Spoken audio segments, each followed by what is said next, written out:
Microsoft Excel is installed on almost every computer in this planet. But is it a very good testing tool to handle the test cases? My name is Yatish and I'm here with my colleague Markus from Berlin, Germany, here in the heart of Bangalore to speak about it. Yeah, Yatish, so much fun to travel with you in India. And yeah, we can, I think, name at least 3 reasons why Excel might not be the best choice to test and to manage your tests for embedded software.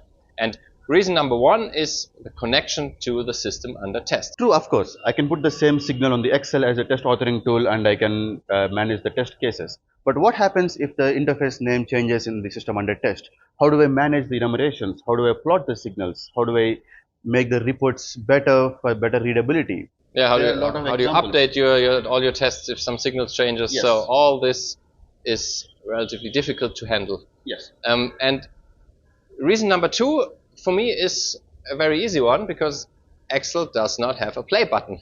So if I create my test case in Excel, I do not have a button to immediately run it like on Mill and Sill.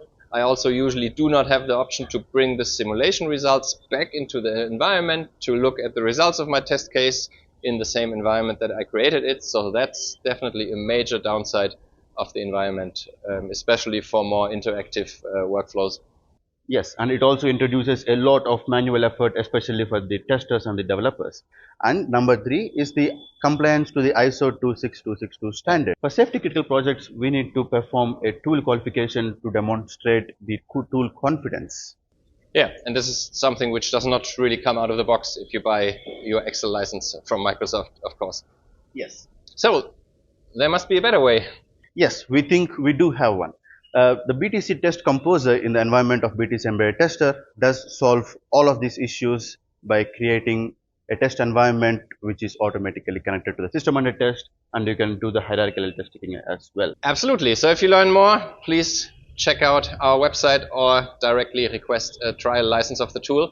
So thanks for watching. If you enjoyed this video, please give it a like and follow us on LinkedIn or YouTube for more videos.